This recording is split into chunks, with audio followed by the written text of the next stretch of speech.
Alright, I haven't filmed a collab with anybody for a really long time actually. It's me. It's Lizzie. I don't know what to do.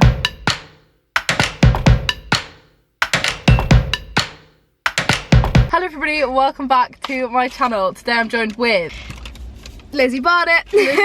And we are about to tell the story of how my birthday night out kind of went very wrong. Not the full story. Not the entire story, but the main thing that happened to us during the night. Everyone wants to know about. And how it resorted with the head of security and a call to the police, which just wasn't multiple great. calls to the police, actually. 2 calls to the police, yeah. We're just going to tell a story. I love it. Want to put a side note in at the beginning. This is not either of our finest moments. However, generally I don't feel as though we were in the wrong overall. Right. So I think that we're right to tell this story because I just want to warn some of you guys, if you go out in Leeds against these specific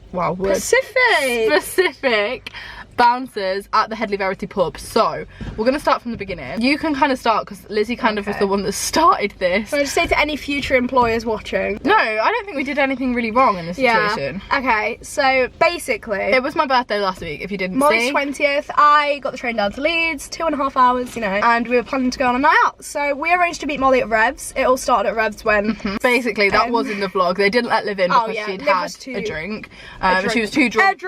She was too drunk to get in, basically, which was fine because it happens quite a lot. They're really cautious of turning people away, especially because Revs is more of like a bar. A fancier place, it's not like, it's not a club. It's not like everyone's really drunk. So they turned Liv away. So we decided that we were going to go to Wetherspoons. Yeah, so Molly stayed behind with Liv and Lydia for a minute, and then I was like, okay, I'm gonna head to Spoons with, like, I think I was in like a group with like Tom and everyone like that, like walking to Spoons. Yeah, so there was also all of my school friends. If you haven't watched the vlog, go and watch the vlog, it'll be down below. But Lizzie went with like my flatmates from last year and then like Tom and some of my school friends to Wetherspoons, which was literally just around the corner.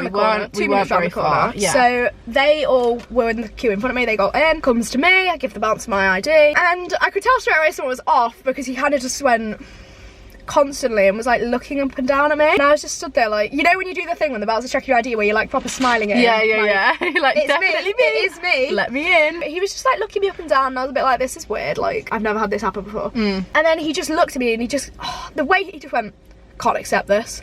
I went, what? And he was like, I can't accept this, it's not you. So I was really annoyed at this point, so I went, well, if it's not me, then who is it? Like, who else is it? Rightly so, a bit mouthy, but fair enough. Like, yeah, I didn't mean to be mouthy, it was just that everyone was already inside. Lizzie was the last one. The night had already gone a bit dodgy. So I was like, it's me, like, what do you mean it's not me? And it wasn't that I was too drunk or anything, because I'd barely drank anything at this point. Like, I'd only drank at Pre's and I wasn't drunk. And it was your actual driving licence? My actual not official a provisional driving licence, not a passport. Not one that can be faked. If you got the machine, you can check it. It's legit. It's me, like I'm 18. And in this picture I have no makeup on. I know that I look different with makeup, but like, it's me, that's the point of makeup, you're supposed to look different. And then he was just getting really aggy and he was like, alright, calm down love, calm down. So I wasn't with Lizzie at this point, I was still with Liv and Lydia. Bear in mind I was on my own as well, it made it more stressful. They hadn't left her intentionally, they'd all just got in and Lizzie was the last one in the queue.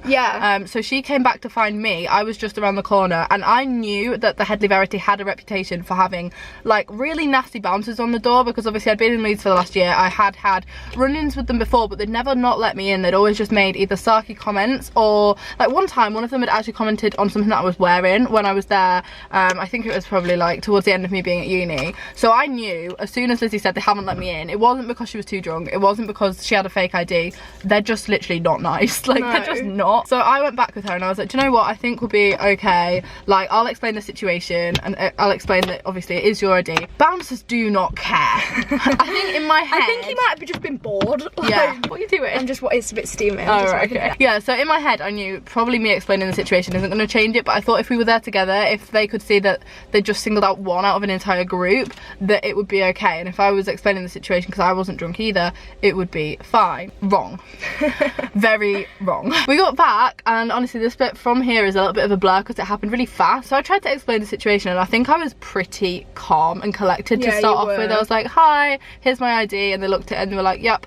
And then I was like, oh, you haven't let my friend pretending, but it's my birthday and all like 15 of my other friends are already inside. And she is 18. And she is 18 and this is her idea. I've known her forever. Like, I was kind of exaggerating a bit. If you've seen my comments on Molly's Instagram post, I've known her forever. Because I was like, well, I can assure you, obviously, that I'm here for my 20th birthday. Yeah. They could see from my ID that it was my birthday. Like, obviously, it was the same-ish date. So I wasn't making that up. And he was just starting to get really sarcastic and rude. And he was like, have a good birthday then. What a shame you won't be going in. Just like really patronising, really didn't, sarky like, the comments. minute that Molly said, it's my 20th, all my friends are inside, like, can you please let her in?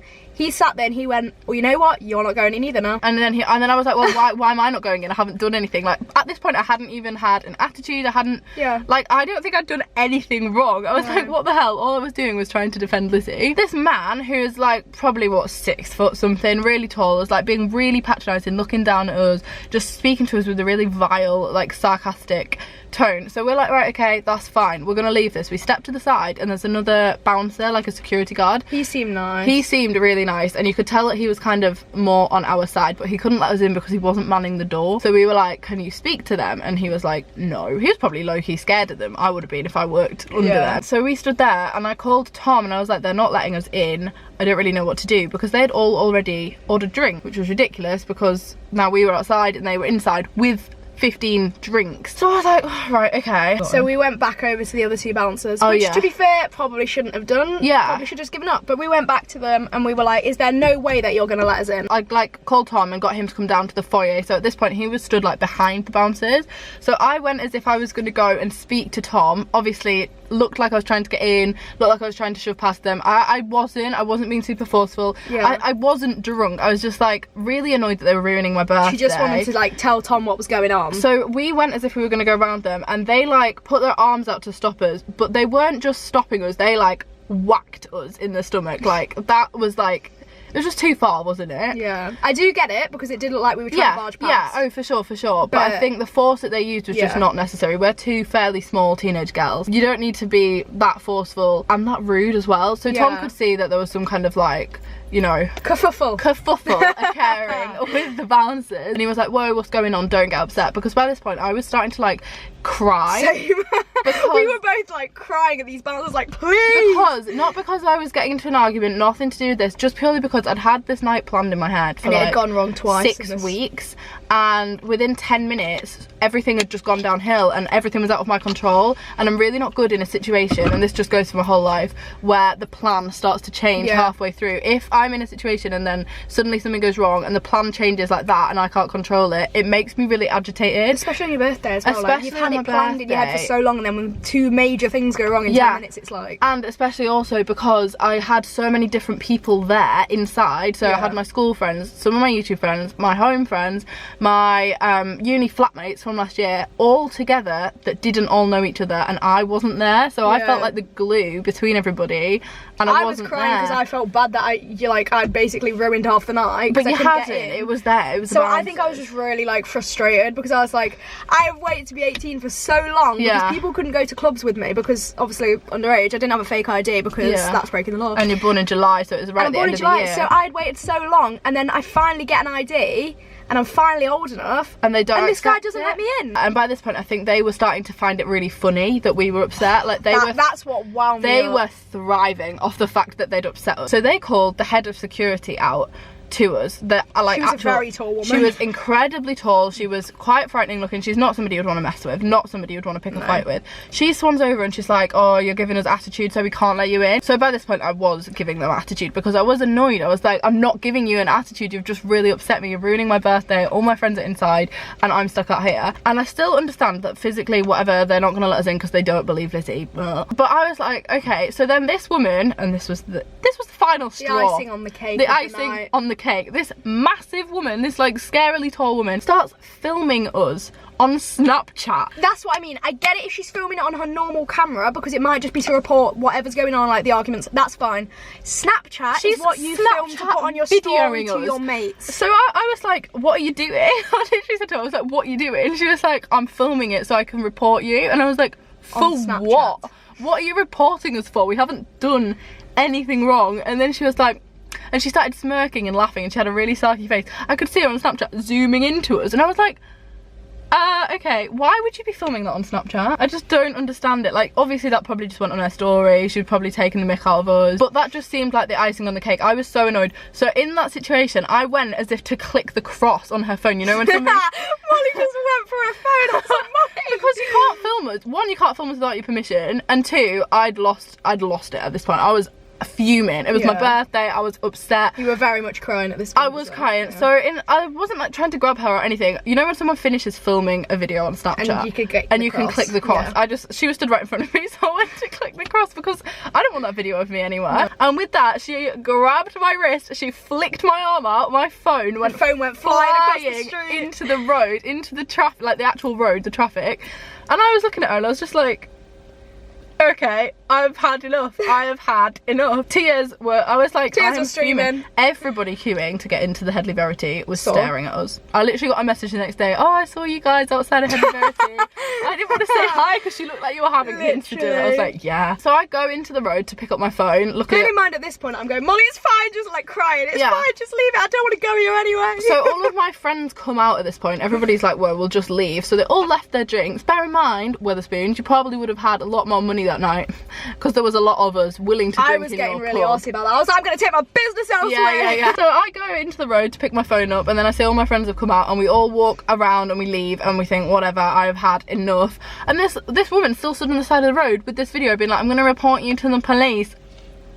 For what? I just don't understand. Yeah, so then we were like, okay, because obviously she's head of security, they don't call her unless they're gonna take it further. So I was fully expecting some kind of complaint. The man at the side was like, oh, it's all on CCTV footage, and we were like, what the hell? Like, we haven't done anything wrong. Like, obviously we've got argumentative towards the end. I'd like to see that footage. I'd love to see the footage. I just think the moral of the story is probably don't mess with bouncers, but also if you work as a bouncer or you want to go into working as a bouncer, remember that the people that you're dealing with are real human beings with emotions. That's the one thing that got me, was that guy was just so like careless. It was just the patronising sarcasm. Like, there's no need to speak to anybody like that. I'm sorry, but if I'm like wound up or upset and then someone looks at me and goes, calm down, love.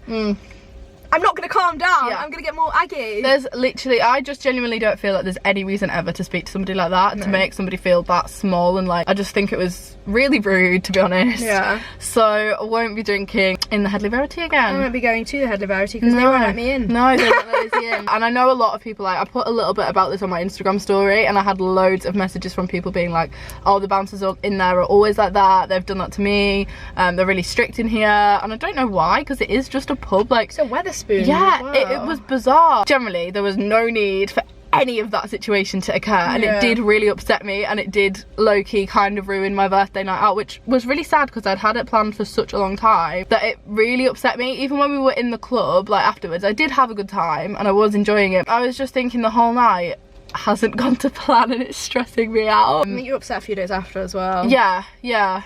But the overall Molly's birthday night out was good. Like, in the O2 it was good. Yeah, we had a great time. We went to Foreverland. That was an incredible event, like a really, really well put together event. We were quite worried because we thought it was going to be like a drum and bass, like, but it was actually really good. And then, hi, you're parking facing me. I'm really hoping she's good at parking. You're not going to forget turning 20, are you? No, that's what I kept saying the next day. I was like to Tom, I was like, this has been interesting, but I'm not going to forget it. I'm really not one, like, I've never been in a situation like that. I've never had an argument with a bouncer before.